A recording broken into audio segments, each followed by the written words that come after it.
trying to get high. He gave me something in the potato. Yeah, yeah. That was good, right? Yeah, I copied it. Yeah. Yeah, yeah. Give me a countdown. 5, 4, 3, 2. Whoo! 420, 420. If we're gonna do it right, we're gonna do it right. I still got the green on for the 420. Oh yeah, definitely. This is on purpose. Onpurpose.com. I don't got no green, but if you want to count this, and we had to start it off right with the Bubsy. Kiki. Woo, woo. You know the vibes. But 420 is a regular day for you every day, right? Every day is 420. Every day is definitely 420 over here, you know. The last time we had you on the show, we did something live in Brooklyn, and we had took off real quick, but I felt like it didn't have the correct timing and effect. It was a little bit ahead of its time. The conversation was a little early.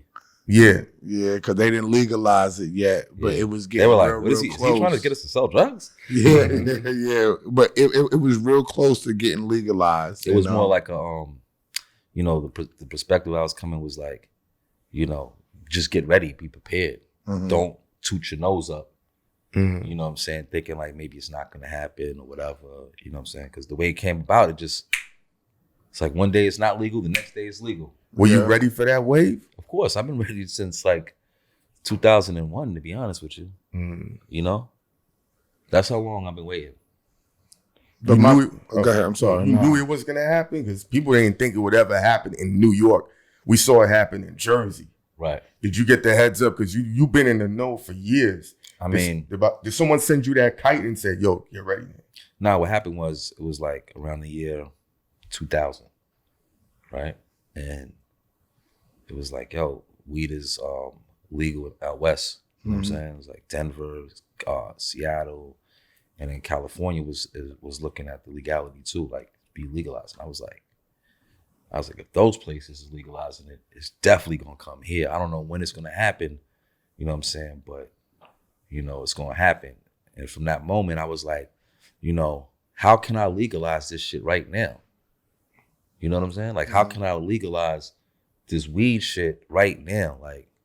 And I started a record company called Purple City. You know what I'm saying?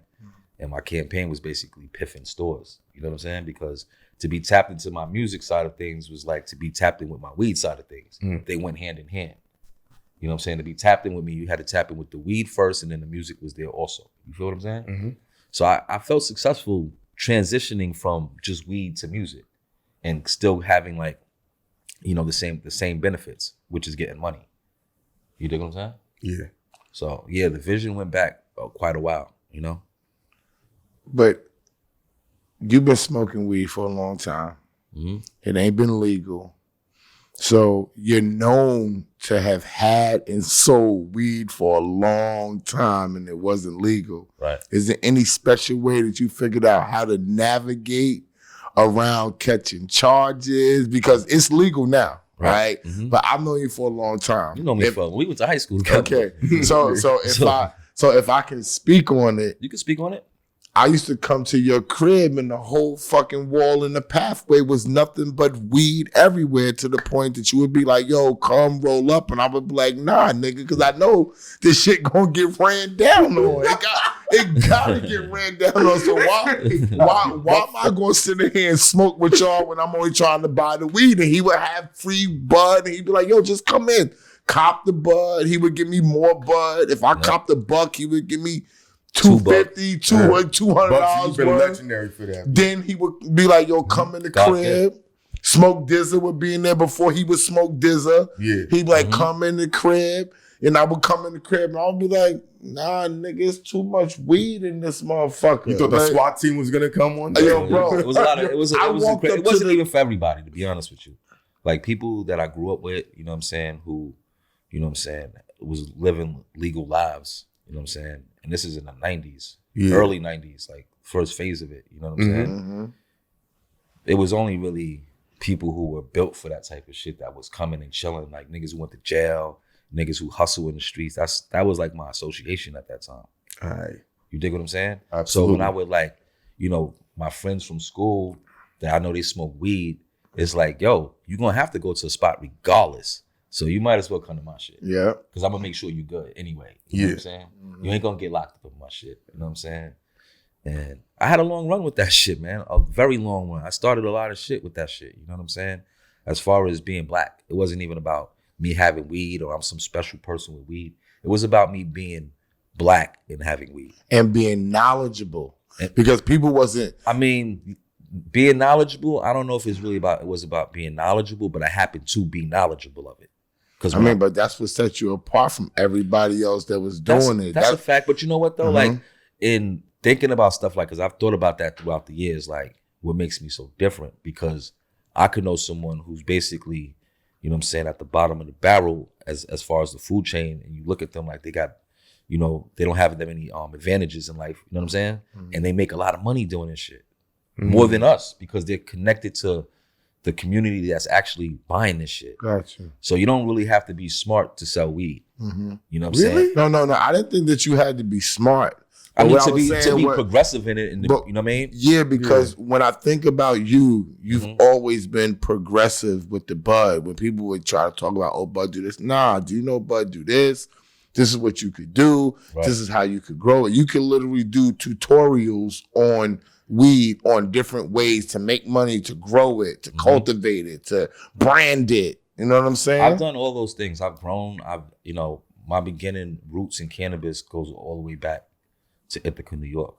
You dig what I'm saying? Ithaca. Yeah, which is like a hippie town. Yeah. It's a college town, Cornell, Ithaca College. You know what I'm saying? When I got over there, it was a whole grow culture. Okay. Everybody grew weed. So just because you had weed, you know, a lot of those kids would be like, laugh at you, like, where'd you get that from? You got some Mexican bunk weed. Look what we got. Some exotic shit. Con bud, Tompkins County, green bud. You know what I'm saying? Zombie weed. You know, that's when the names first started coming around. Even though in New York we had Sass, Dabla, Chocolate, right? Chocolate, Haze, Skunk, Lamb Spread, Acapulco, Hydro. You know what I'm saying? We had pellet, all types of shit in New York. New York is a great place because people want to get high and for the low in New York. They want to get high and for cheap. And that's why in that era, New York was a melting pot for drugs. Gotcha. Because we had it. It was the hub. You know what I'm saying? So yeah, I came up with a lot of growers. You know what I'm saying? I tried my hand in that, but what I realized was that in anything in life that you want to fuck with, you got to know what you aiming for. You dig what I'm saying? Like, you got to have a vision of as far as what you signing up for. You know what I'm saying? Yeah. And, you know, in the beginning, I just used weed as like a easy thing because it was like I sold it, I smoked it, I smoked good weed. So people who would come around me and would smoke with me and be like, yo, where did you get that from? And that was the epiphany of me being like, where I get it from? I got it. Fuck is you talking about? I got it on me. What's up? You don't got to go to the spot and cop a nick. I got it right here. What's up? So I go buy an ounce, and that's how my shit as a kid started. That's how it started. You know what I'm saying?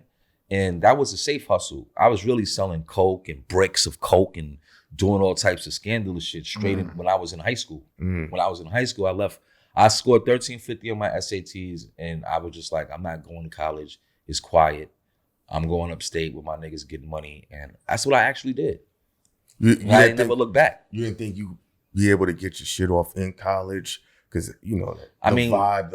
Well, the way I grew up, right? You know what I'm saying? My mother's from Louisiana. My father's from Trinidad. So my mother... Trinity to the bone? Right. So my mother was a Jehovah's Witness. She is a Jehovah's Witness. Yeah. So some of that stuff is just like... I get you. You know what I'm saying? Yeah. Once you said that, I got it. Yeah. My pops, on the other hand, is like I came up with the best of both worlds of being like, this is the code on this, and this is, you know what I mean, not that. You know what I'm saying? So how you feel about coming up with the terminology piff? Piff? Well, yo, all right, so that interview we did? So let me explain the word piff, right? So back in the days when, you know what I'm saying, I had the haze and all that, you know, I was looking for a new word because I always had little, you know, like hype beast words. Yeah. I used to be doing all types You of from shit. Harlem, that's why. And I was out of town hustling, getting money. And I always had, a lot of girls around me. So I was always personal with the girls and being the life of the party. You know what I'm saying? My name is Bubz from Champagne, so I always had champagne. You know what I'm saying? All the weed. I always had all the weed. Like, I just always had it since started fucking with this shit. That's cap. I mean, that's no cap. You always had. When you was in college, I was always out there. had the bud. My OGs thought I went to Morgan State. Yeah, he always You know what had happened, the man? bud. My OG was like, college. we was hustling. I was hustling weed in Cummins and in the new school, right? Yeah. The new building, The new building, right? Yeah. And my OG that I was getting the weed from, you know what I'm saying? My man was like, yo, that nigga, they used to call me Indio. So he'd be like, yo, Indio want to come out of town with us. He want to work in the spot with us. Like, Because he had the he like, yo, funny- leave that because he boy had the alone, man. wavy hair. He in college getting his education. Let that Yeah. nigga rock. You know what I'm saying? He was like, what? That nigga is on the lam, nigga. That nigga doesn't go to that college. He was like, yo, tell that nigga to come with us, my nigga. Leave them niggas alone and let them niggas get their education, my nigga. Fuck you doing. So, you know what I'm saying? Like, that was the time when I really was like, yo, it's wild money and weed. Hundreds of thousands of dollars, That's what you even was millions. We was doing like, at that time, it wasn't even Ari. It wasn't even considered Ari. It was skunk weed. You dig what I'm saying? So we was doing like 100, 200 pounds every week on some, What that's was- 200 bands. What was a bad year for you, money-wise? 200K, 300K? What you mean, a bad year? A bad year of money, like the lowest amount you had coming. Because we can go high, but just to give people a scale of how much was coming I don't in. even want to talk about that shit. Understood. Because I'm not going to lie, like, I don't want to cap, but like, I made more money in 1 month than, you know what I'm saying, niggas making a whole fucking lifetime. You know what I'm saying? Successful people. So, you know what I'm saying? I'll leave it at that, man. Like, I ain't here to be like, I'm some super rich, because I'm not the richest person. And I never feel like that. So I don't feel like showing off on anybody. You know what I'm saying? Because I'm not going to be the joke of the laughing stock of the room when niggas is like, oh, he thought he was rich. You know what I'm saying? He don't got this, he don't got that. But I have different priorities Yeah, of course. in my life. You know what I'm saying? And how I view success. I don't view success as opposed to like how much money you have. I view success about how many accomplishments you accomplish and if you have a peace of mind at the end of that shit. And that means having money too. Because if you don't have no money, you damn sure don't have a peace of mind. You dig what I'm saying? Something baffles me a little bit. What's up? I met y'all both separately. What he's done in the music industry and what you've done in the music industry. How come y'all had never converged to really put y'all music knowledge together? For the years I've known that. Huh? I can answer that. I can answer that Oh, yeah, too. let me Let me hear get the same both y'all. answer. Go ahead, you give your answer. Yeah, honestly, I didn't even think about that. First of all, I didn't even know he was Purple City or Shiest Bubz. I know his real name and he knows my real name. That's a fact. How I found out that he was Purple City and Shiest Bubz is my singer at the time, Yummy, had a mixtape, right? And we had the mixtape and we was listening to the mixtape. And I was like, who's these niggas? She was like, yo, this Purple City, whatever. And they had the cover. Yeah. So we breaking down the weed on the cover. You know how you take the cover out and use the glass piece? Cover art, yeah. I'm looking at the cover. I'm like, this is fucking Purple City and Shiest Bubz. Like, get the fuck out of here. I know this nigga. This is my man. From high I school, called college. him on the phone That's from the car. That's a fact. I just started I was laughing. in the fucking car with her. Me, her, and Rockwilder was in the car looking for weed, and she's rolling up the last little bit of weed we got. This was like, pardon me, Lord, but I was like, this is God sent because I needed some fucking bud. And they opened the shit up, and I'm like, yo, this nigga ain't no fucking purple. I'm like, this look like, I ain't gonna say his name, like, this look like Son. Yo, nigga, I'm on this phone. I'm sitting here, and are you Purple City and Shiest Bubz? Yeah. I need that bud. Come over here. Boom. And that's when you had it was Purple Haze or whatever that was with the crystals The on. funny thing is that it was never purple. Hello? It was always green, beige. Green, beige. So how did the was name it? take off then? Because I marketed it. I did marketing behind I it. thought it had I'm not gonna- purple strands in bro. it. Nah, I'm going to keep it real with you, bro. Ooh. It was like a little inside joke that I had with myself, which was that I'm about to market something that's purple haze and it's not purple. You dig? And I marketed the shit out of that shit. And back to the word piff because I'll be straight with that. Okay, go You know ahead. what I'm saying? My little homies, right? Not my little homies, but the homies had the word piff, right? And, they used to be saying that shit. Uncasa, 145th, the twins, right? And they used to be like, everything was piff. Like, yo, Ran, that hat is piff. Piff. I remember that vibe. Yo. That was early 2000s. That was Piff. that was 99. 99. That That's was what I said 99. Yeah, I was Right? 99. Oh, this shirt is piff, bro. Yeah. Right? So these niggas is all in my crib at the same time. All of these niggas, right? And they talking about this is piff. And I'm like, this is the word I'm about to use for weed. These niggas is bugging. I pulled out like 10 pounds, my nigga, of it, nigga. ITET, nigga. That shit come from me, nigga. Y'all niggas know what it is, man. Stop playing with me, man.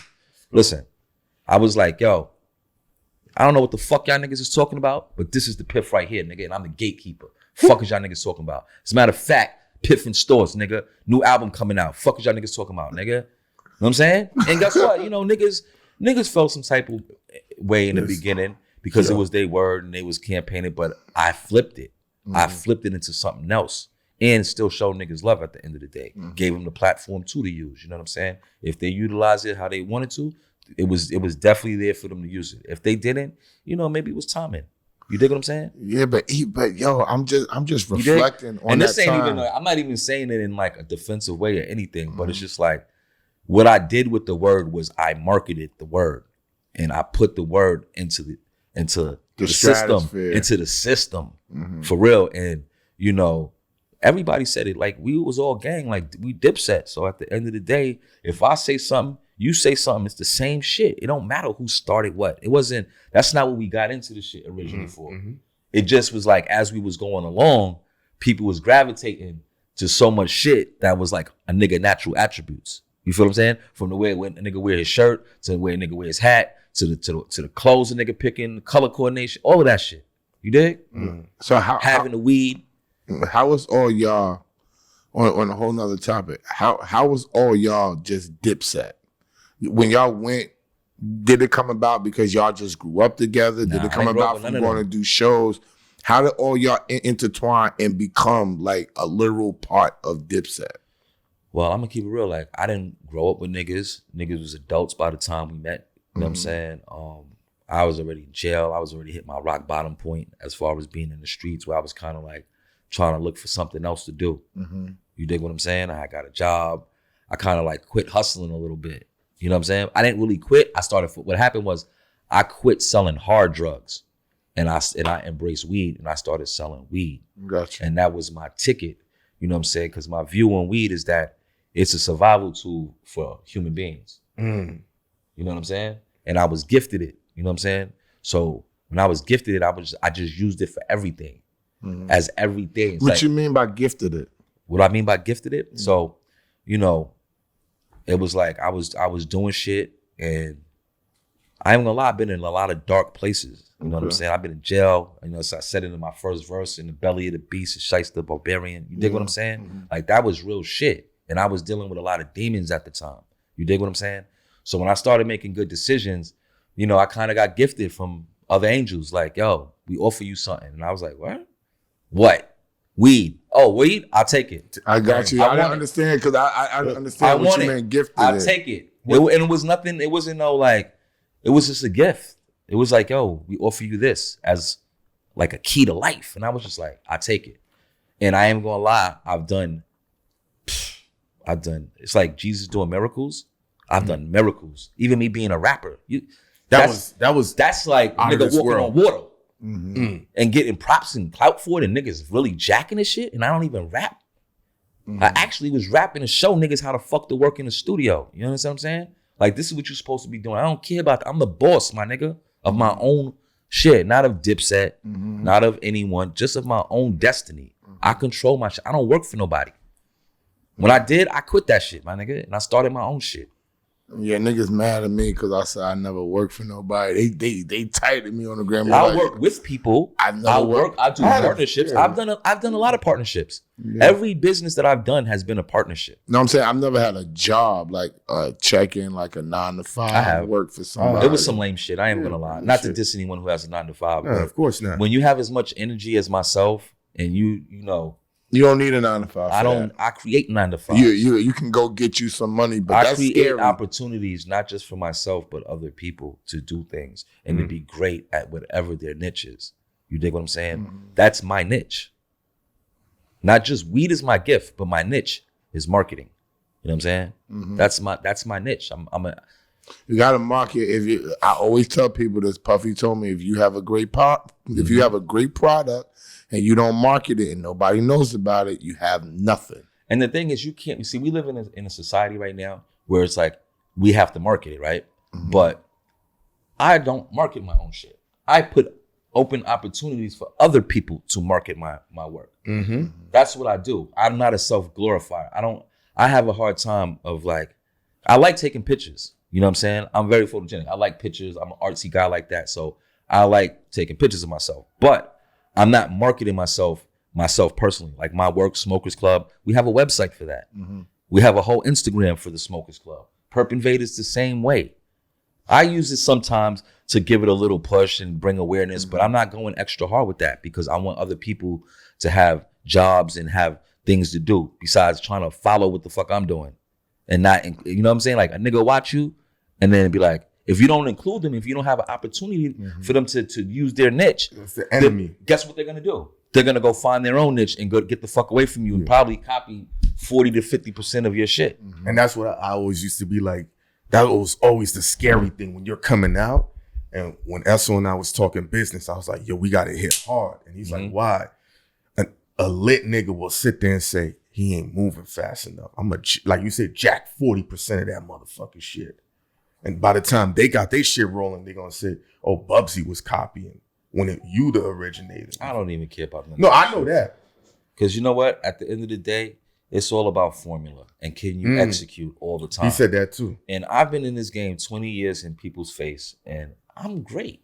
I'm in a great place. I've been in a great place. I don't talk about my finances because my finances are great. You dig what I'm saying? Like, I'm good. That's it. You mentioned demons, like any particular thing. And it's not that I want to be nosy, but I noticed that like when grown men are talking about the shit they went through, it really is comforting to other men to see that shit. Like they reflect a little different. Anything a lot of times before you go to jail, you know what I'm saying, and you end up in that doghouse, you know what I'm saying, you might have a reflection with yourself before you get yourself in that situation. And sometimes the conscious is a strong thing. And you have heard of The Conjuring? You can conjure different things if you're not careful with your thoughts and the way them shits could take you. Especially if you're under the influence of drugs, alcohol, sex, PTSD. Anything can affect that shit and that shit can materialize into other things. You dig what I'm saying? Any crazy things you were conjuring? I mean, at the time, you know what I'm saying? When the, I always knew that, I always heard that it was like this spirit force that was not to be played with. You know what I'm saying? And, that didn't really sit well with me because I was like, I never heard of no spirit force, not even God. Like I never heard God or, you know what I'm saying? Nothing. Even when I was not forced to pray, but when they, your mother be like, yo, say a prayer. Like, I don't want to do that. And I'm talking to the sky. Like, what's at a young age, I was on that. You know what I'm saying? And, as you get older, you know what I'm saying? When you do have that conversation with something that's, you don't see it and you just hearing shit, you know what I'm saying? And that darkest place of, being perplexed about your next move when you've been making bad decisions, so to speak. You know what I'm saying? And fucking with the streets and drugs, coming from a working back. Like the school we went to was one of the smartest, you know what I'm saying, all black public schools in New York City. We was number one when we was there, number one. So everything I did, I made a choice. It wasn't something that I grew up into. You dig what I'm saying? I made the choices to play all of this shit. So, you know what I'm saying? When I got into them dark places, you know what I'm saying? It was crazy shit. I'm not gonna lie. It was like death on the line. So it's like, God ain't helping me. This is not even his shit. He don't even fuck with that. You dig what I'm saying? He's like, if I was weighing the scales of what's right and what's wrong, it's like I'm on the bad side. You in the red. I'm gonna tell you some real shit about Bud because this is 420. We all been in dark places. That's what I'm right? trying to say. Yeah. The Bud is what helped me get through. Heard you. So when people used to say that Bud is this bad thing, and I would be like, nah, Bud actually takes my consciousness and my thinking to a whole nother level. Right. So I understand everybody doesn't have the same effects. Especially it's your with perspective things. going into it though. Right. But the weed, for me, I wake up on 10. I wake up like, yo, well, the weed, as soon as I wake up, I wake and bake. It brings me down. I start thinking about what I got to do today. I'm motivated. If I get bored, if I'm driving around, I could smoke. It helps me think further. I'm not worried about the time as much. Does your heart rate, does it calm your heart rate then? I don't know, but it just makes me a calmer person. If my wife pisses me off, the first thing I do is I go roll up. See, back in the days, they would be like, "Oh, that's bad for you to go do. You on drugs and you depressed and all that." But nah, it would actually keep me from not being mad. It would bring my That's an intelligent perspective. How tense that I was, right? How tense or riled up that I was, it calmed me down, right? And then the better weed that I smoked, when I went, I was like, damn, this shit don't give me the munchies like this do. You know what I'm saying? When you go to California, it's a stronger buzz, so it had put me to sleep at first. Right. But when you get used to the stronger bud, you enjoy that shit, it has a different effect on you. You know what I'm saying? So when people would say weed this, weed that, I couldn't really feel what they were saying. I would be like, do you smoke? Because y'all talking about, y'all are talking like people who don't smoke weed. It's a lot of assumptions when it comes to that. Yeah, because if you smoke, you'll be like, what are you talking about, bro? You know what I'm saying? Like, that's not what occurs. That's what you think occurs. That's why I know you don't indulge. You don't indulge in smoking. Like, for niggas who like to have sex, everybody before they have sex, whether it's before or during or when you bust your nut or both, you smoking. That's the culmination. When I'm getting ready to fuck with my wife, I'm smoking. When she see me rolling up, she like, oh, so you about to get into your... Exactly. It's time. When I wake and bake and it helps me move my bowels and shit and I'm walking around light and y'all not and y'all tense, that's because I'm smoking the medicinal. So if you willing to take all this Viagra and all these drugs, this Western medicine, which they don't understand, that breaks your body down. This is all natural. And now they got medicinal stuff for the ball players, for their knees, for their back, CBD, for their PTSD. They got pills for you because people believe the old marketing. The old marketing was just to put black people in jail because black people in Harlem was essentially, so they say, some of the first people to grow and smoke weed. So of course, if it's a white man, they want to stop that and say, go back to the coke and all that because that's where we can lock you up at. Period. They even did movies on it, like to just make people think that weed was not the right thing to do. And I'm not telling people what, but when you become of age, if you having psychological problems, you thinking wrong, you feeling depressed, you can't think straight, roll up and burn you some good bud, it'll change your life. I agree. I want to touch on something. Like when we were sitting down, you was talking, because you know one of the big fads right now is the pre-rolls. Because you know, people, it's easy, it's immediate. A lot of people ain't rollers, and you were breaking it down. You're like, that's like the worst shit to fuck with. Can you give a breakdown? I mean, pre-rolls are for people who want to smoke, but they don't know how to roll. Yeah. You know what I'm saying? And that's a high percentage of people. High percentage. There's people that smoke every day, 3-4 times a day, and can't roll for shit. And I think the reason why they do that and they don't want to learn is because they don't want to up their habit. Because once they learn how to habit, Shiest, it changed everything when I learned to roll. It's like, you don't got to wait for somebody to roll up. I can roll up anytime I freaking feel like it now. That's a fact. Now your consumption is up. Yeah. You know what I'm saying? But back to the question about why we never worked together. Okay. Right? Oh, no, but answer his big, tell the people what you told us about the pre-roll, how it's not the good weed. Oh, this is what it is. The pre-roll is basically, you know, people would like to say it's the top of the bud, but it's not. It's usually like the smalls or the bottom of the weed. You know what I'm saying? The shake. They might sprinkle some keef in there, give it a little, you know what I'm saying? But like I said, it's for entry-level smokers who don't want to roll up. Yeah. You know what I'm saying? They have some premium ones with companies that might put some good shit in it. You know what I'm saying? He said might. They might, but them shits cost a lot. You could tell by the price. Okay. You could tell by the price. When it's like $150, $200 for a pre-roll, then you know there's something going on with that. Okay. You know, and I like to smoke tobacco, so, you know, if you're buying a pre-roll, I would suggest getting the joint paper pre-rolls because tobacco pre-rolls is just like the worst shit ever. I got you. Tobacco actually sucks the life right out of the weed. It just absorbs it. And when you like that shit, if you say we roll a blunt and we wait about 4 hours to smoke it, that shit is gonna be harsh. It's gonna taste like caca. You dig what I'm saying? Got you. So you gotta smoke it right away. You when gotta you're roll doing it tobacco. and light it and smoke it fresh. Fresh. You don't want to smoke. See, that's stale. what people don't know because, like me, I'll roll up something. I'll roll up something because I smoke so much, I get tired of rolling. Right? So I'll roll up 2 or 3 blunts, and then when I come back to it, the first one tastes like this, and I never knew this. This is just me, and I'm like, damn, but like, why this shit don't taste right?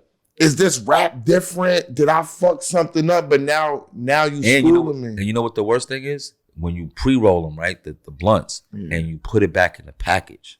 Oh, forget it. What you mean? Because look, you take it and you put it back in the package. I told you that the tobacco leaf just absorbs the weed. It absorbs it. You dig what I'm saying? Yeah. So it just tastes nasty, like after it's rolled too long. Like if it's just sitting there for like over an hour, it's gonna taste different no matter what. And if you put it back in the backwood pack, that whole pack is a tobacco pack, so it's gonna absorb that shit, and it's gonna keep it fresh, but it's gonna suck it. It's gonna suck it out even more. I got you. Pause. Yeah. So why we didn't work together? I'm gonna tell you. Yeah. When we was in high school, right? Ren was the man. You know what I'm saying? On some other shit, like, he was a ladies' man. You dig what I'm saying? And me, I was just like on some like cool shit, whatever. I was doing other shit. I was doing on bad timing. You dig what I'm saying? I was mad smart. We always smart in our school. That wasn't nothing. So as college went on, he used to do parties in college. You know what I'm saying? Then he got into the music industry. A couple of our friends from high school got into the music industry. You dig what I'm saying? And being back then, it's like, yo, my man is in the music industry. You know what I'm saying? That's like a big thing. That's like, yeah, my man, you know what I'm saying? My man went to school. He's doing this. Then, my other man is doing this. My other man is doing that. You know what I'm saying? And you're just happy for a person. You dig what I'm saying? So when I got into the music industry, I got in by myself. Yeah. Ran didn't get me in the music industry. I got myself in through my trials and tribulations in life, what landed me to make decisions to even fuck with that type of shit. You dig what I'm saying? So when I got on and I was doing my shit, it was like, yeah, Ran, I'm in the game too now. It wasn't really like, yo, let's work together and do some shit. Like, that's goofy. I'm in on for weed. I'm running my play. Like, he was dipset. Like, he was doing hip hop, and I was doing singing stuff. And managing. I was managing. I just feel like the symmetry, the history, the way y'all both think, the way y'all both understand marketing. Because I still remember how you came up to me when we first met and how you had all the rappers together. You birthed all these new lit niggas that everyone loves right now. Like, you godfathered a lot of the weed rap unintentionally and intentionally. Yeah, definitely intentionally. There wasn't nobody in that lane. If you was back in the days, if you was trying to be like you was some weed, I would have been in your box. Like, what's up, my nigga? What are you talking about? When you start doing that? Yeah, that is very true. When you start doing that? Because you are the godfather. I was going at anybody who's saying purple, anything. I didn't give a fuck, nigga. I was all in, playing with the forces. Like, play with me if you want, my nigga. Play with me if you want. But then I lightened up. Because I'm like, yo, you can't be in your feelings when you got the gift. You bugging the fuck out. You want to lose the gift? We are, but Shiest, back then, the industry was different. It was rough. It was different. I tell people that I am a self-proclaimed, I'm a college boy, I'm a graduate, I'm from South Jamaica, Queens. Everybody knows what I was about. I was about chicks, getting that money, and playing basketball. That was it. I wasn't trying to sell no drugs. I wasn't trying to shoot nobody. Wasn't trying to kill nobody. I wasn't into it at all. Right. Was everybody else into it that I was rocking with? 110%. I didn't need to be. You know what I'm saying? But at that time, people had to know you had beast in you in the industry in order for you to survive. That's a fact. So I went from a college kid to a kid that a dude tried to murder me. I survived it, running around with bulletproof vests and 2 guns, et cetera, because at that time, people was up in your face at all times. He was outside. Aggressively. You was aggressive. We was outside, though. It wasn't no social media. It was like payphone, cell phone, beeper. Yes, in your face. Yo, it was in your face. Like, and everybody see the game is small now, right? And people know about social media, but back then, nobody knew nothing. So the game was everybody that we all knew that if there was a problem, word to my mother, I'm gonna see Shiest here today. It's happening today. Because it ain't a lot of influx of people. We are the game. We make the parties. If there's hookers or skeezers in there, we bought them personally. There was no list. They was, these are the 4 bras that be with Shiest. These the 6 bras that be with Rand. Everybody knew what was going on. 6 with me, 4 with you. Okay, 6 with you, 4 with me.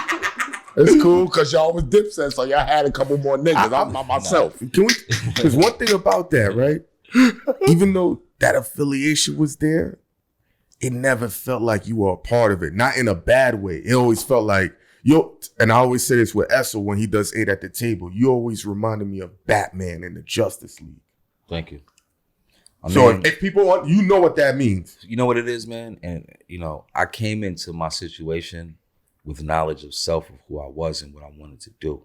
Mm-hmm. You dig what I'm saying? And when I started fucking with Dipset, I got on with them niggas through them. Like Jim and Juelz, Cam and Zeke. No other members. Mm-hmm. I didn't meet them through like somebody's man, like that knows Cam or that knows, like I met Cam through Jim. Gotcha. I met Jim through Juelz. Mm-hmm. I met Juelz because I approached him on my own. On some shit like, you know what I'm saying? He was my man's little man, but that wasn't my relationship with him. When I approached him, it was on something, I got weed type shit, my nigga. You know what I'm saying? Got you. And it just blossomed from there. Yeah, because, like, I came from a crew of niggas. So dealing with them was like, and my niggas was all locked up at the time and getting locked up. You know what I'm saying? So it was like me starting over with a new crew. Mm-hmm. You know what I'm saying? I kind of like could see what was going to happen before it even happened because I already had went through the shit. Now, I think we all know this, but do you think that the affiliation with them helped your legend and your weed business grow? Of course. I mean, I'm gonna keep it real with you. Mm-hmm. If it wasn't for that situation, I don't even know what the story would be. Okay. But that was all part of the story. It was intentionally part of the story. Major part it was like, yo, I'm gonna fuck with them niggas and watch what's gonna happen. Mm-hmm. Because I got the gift, man. It wasn't about music. It wasn't about nothing. It was about me having the gift of weed. That was it. It was nothing stopping my moves. I was trying new shit. You know what I'm saying? Like new miracles. Like that's what I was about to ask you. Like, go through the process of I'm gonna get on this song and give my flyness. I never had that thought. I never had that thought. Like I'm gonna get on this song and have. No, I mean the genesis of now is the time to maneuver as. I told you when I recorded the hit record, I was giving a demonstration in my studio that was mine's. You dig what I'm saying? Was that the one that Sydney helped yeah, that's a fact. You know what I'm saying? I was like, yo, say me and Rand chilling, right? Mm-hmm. We in my office, right? And he's the artist. Yeah. You know what I'm saying? Uncasa was the artist at the time. You know what I'm saying? And I'm like, yo, man, I'm not gonna lie, people be coming to the studio, you know what I'm saying, be sitting in here for 5-6 hours not recording shit. I ain't really jacking that. Man, niggas want to get on a tape, like niggas gotta be in and out. Let me show you what I'm talking about, because you be doing the same shit. You know what I'm saying? Come on, let me show you what I'm talking about. Yo, Aguilar, make a beat. Make me a beat. Nigga like, for you? All right. He started making the beat. He got the bass line in like literally 5 minutes. Yeah, it take 5 minutes to do that. 5 minutes. Right? I just rhymed on the bass line. I just rhymed on the bass line because that's the cleanest part. You know, when the beat starts getting... Yeah. It might jumble your mind up. If you're not a rapper. And not for nothing, I promise you this. The reason why Aguilar was my in-house producer is because the nigga left a CD right in my crib. And I didn't know it was his like a blank joint. And one of my first CDs, I picked like 5 beats off this CD that happened to be his joint. Gotcha. And when I was listening to that particular CD, I remember saying to myself, I was like, yo, I don't even rap, but I could rap on every one of these fucking beats, yo. And I sound kind of gangster on this shit too. Like, you know what I'm saying? I never thought I could rap. We had niggas who rap was pedestal for rapping. Like they've been rapping since high school. Like, you know what I'm saying? Yeah. So, you know what I mean? I went in there, I wrote to the bass line. Then I was like, yo, look, man, there's a couple things on this record you got to do. I was like, I hate when niggas get on records and they don't introduce themselves on a record. You hear a hot record, you know we like to be in the know. Chase Bubz. Start your rhyme. I started it off with that, nigga. This is me, nigga. Don't ever get it fucked. Because guess what? Imagine if I didn't say my name. Niggas would not know my fucking name. Exactly. They would be like, the guy from the first verse. Well, we know that about marketing. That's why I wear my shirt. With Randolph. They wear my name on it. Exactly. Come on, my nigga. This is from my man got my name on the hat right there, like that. Come on, man. That's the first rule of marketing. Mention your name, man. Say your name. Don't be scared. And not only say your name, but what do you represent, nigga? Yes. Who are you? Where you from? What do you wear? Like, I need to know about Bubz, you. You know I'm a veteran. 10th grade, I was a varsity letterman, nigga. Fuck wrong with you, nigga. Introduced to crack that, we headed to Maryland, nigga. Fiends knocking at the door, head nigga, let him in.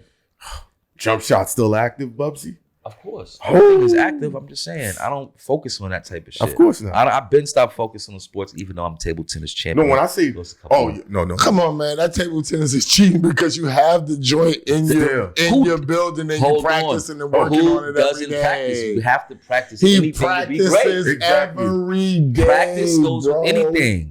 Anything you do to be great, you must practice. He practices every day while he's smoking weed. Send your best player my way, man. Put some money up, man. I don't care who. Listen, I got one more question. Yeah. What's up, baby? Talk to me before we wrap this up. Why am I not hosting the Smokers Club Festival in LA at the end of April 30th? Hello, I hosted it. He said he know me. He could bring me on too. He could bring his man and co-host that joint. Listen, when it comes to the weed shit, right? I've been manifesting a lot of things. Okay. I told you I've been waiting for it to legalize since 2020. I mean, since 2000. Yeah, but 2020 was when it was reality. 2020 was my vision in 2010. Okay. I had an epiphany then of 2020 being a vision, which required me to fall back and sit back and wait for my opportunity and stay in a safe place. Because even though I was doing Purple City in the 2000s, I still had 14 weed arrests from 2000 to 2009. Right. You understand what I'm saying, though? Yeah. Okay? After 2010, when I was like, I'm going to fall back, I never went back to jail. Gotcha.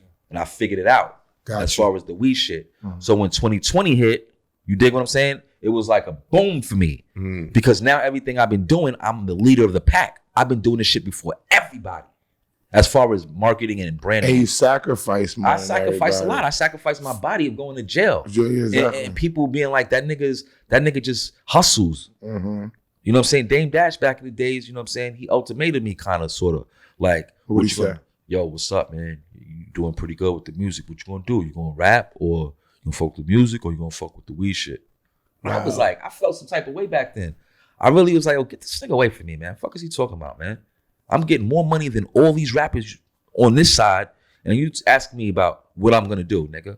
Like, I'm really shocked that Dame would actually say that. No. But he said it in a positive way, though. He wasn't trying to like downplay me. Oh, I was just at that time. He was like, "Oh, you doing good in music? Choose up, because you can't do everything.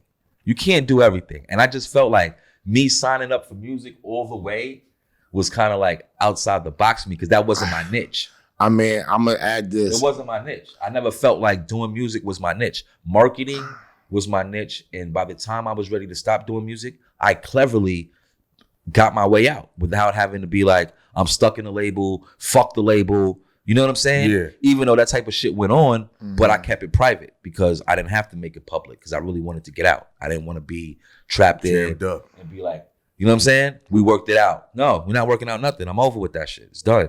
But that was the wave back then. It left a bad taste in my mouth. Pause. You know what I'm saying? It just was like, I don't want to do this shit. I'm just focused on weed and my weed business. We started Smokers Club in 2010. Okay. National tour, 35 cities, biggest names in cannabis. I hosted every show. That's what I said I was going to do. I was like, yo, listen, man, I'm not rapping. I'm going to bring out all the rappers. I'm going to provide the platform, and this is what I'm going to do. So even right now with this fest, I've been waiting for this fest. It really was supposed to happen last year, but COVID fucked our shit up. Oh, this is the first one? This is the first one since COVID. Oh, since COVID. Since COVID. I got you. But it seems different now. It's different because it's legal everywhere. Okay, and we're really a force. And is it outside now? Because your flyer looks like it's outside. It's definitely outside. It's a festival. Was it outside? Okay, this what. So the wasn't tours, it a party before? Wasn't it a tour? So the tours were in arenas. That's what I'm saying. Okay. But right before COVID, we did a festival, an Okay. outdoor festival, and it was a huge success for us. And at that point, we were about to switch our whole shit up. Like, we were like, we're not doing tours no more. It's too long, too much overhead. We're not making the money that we want to. This one day festival shit is the way for us. Mm. You dig? That's now okay. You just dropped the jewel on me. Right. Now I see why people are doing the festivals As opposed so to much instead of the tours, like how you did it, because you can get it one shot deal and get everybody to come on at one time. Bada bing. See, I wasn't thinking about that because I'm like, yo, like, why everybody doing a festival? Blase, blah, bringing them to one place. Don't you want to do the tour so you can like touch down in each city and learn the people and spread your vibe that way? But if people coming out to the whole festival, it's like one-stop shop. I pay for And everybody. they do it like It is. once a month. And right? now that we have this whole online culture, it Yeah. helps it better. It just makes it better because people don't think that they can just get it everywhere. Like, you know what I'm saying? It's like, we got to go there. We got to get this shit one time drop. It's just better vibes. I don't know, man. COVID changed that for us, though. You know what I'm saying? We had to just like move with the times, and you know what I'm saying? You did. And we came out of it successfully because I told you, I was already on break by the time COVID hit. You dig what I'm saying? Mm-hmm. We already had the merchandise was already doing great. Uh-huh. You know what I'm saying? To where I'm comfortable. You dig what I'm saying? I'm already comfortable. I'm not chasing nothing. I'm not trying to be lit for nobody. I already got enough kids, so I'm not, you know what I'm saying? You said enough kids. Yeah, Oh, my like, man. I love all my kids. You know what I'm saying? So at the end of the day, it's just like, what's next? Like, I'm not chasing shit. I'm cool. Like, and now it's legal. We got weed in stores, California market. You know what I'm saying? Merchandise is doing great. You know, I And have, it's popping. I have Believe I that. have a new title for New York. You know what I'm saying? Oh, you gonna debut that title? I mean, I'm chairman of a Oh. cannabis committee, New York State. So You dig what I'm saying? that means you're dictating policy. I'm trying to. I don't really want to let everything out the Understood. bag. I just want to keep my job, and not He talking. broadcast it until it's time for me to I got to address, my constituents. And Listen, what he's it gonna is. call you because that means you can green like light. 420. You know what I'm saying? Yeah. VA High Tide Cannabis Summit. That's where I'm at. You know what I'm saying? Speaking on the panel with Dame Dash. Okay. You know, it's gonna be interesting because, like I told you, it was like, it's like, what you talking about? You know what I'm saying? Like, what you talking about, Dame? Because he's a businessman. He know how to do business. He know how to make moves. Oh, listen, he's a genius. But the thing that disturbs me about the cannabis shit is that for so long, so many, like, you see how you was like, I don't want to go to the spot and chill. You know what I'm saying? Yeah. That shit be like, I've done took so many mental notes of that type of shit, of who's who and how people feel. So now that it's legal and people be like, yo, what's up? I need some info. And I'm like, get the fuck away from me, man. Don't ask me none of that shit, man. When I was telling you what it was adamantly, you was acting like I was a drug dealer, nigga. Fuck is you talking about, man? Now Don't you're play- a businessman. Don't play. I've been a businessman. Yeah. You know No, what I'm that's saying? in their eyes. That's what they like. Oh, Yeah, he's a yeah. businessman now. Yeah. Yeah. Yeah. I am the business. They- Dame told me that. He told me that about 8 years ago. Like, damn, you are the business. How you pull that off? Whew. You know what I'm saying? So he from Harlem, so he know the vibes. You dig what I'm saying? Yo, that's I don't it need right to- yeah, there. that's it. I don't need to say nothing. Yo, Shiest Bubz, tell them how they can find you. I'm out here, man. Smokers Club. Just pray and you can find me, man. And that's it. Yo, this is 50. Heineken, ESSO, Everyone Sees Sounds Official, Shiest Bubz. Oh, yeah. Make sure you tune into my podcast, The Heavy Smoke. Oh. You already know. Can't forget about that. Catch us up there soon, too. Kiki. Bet.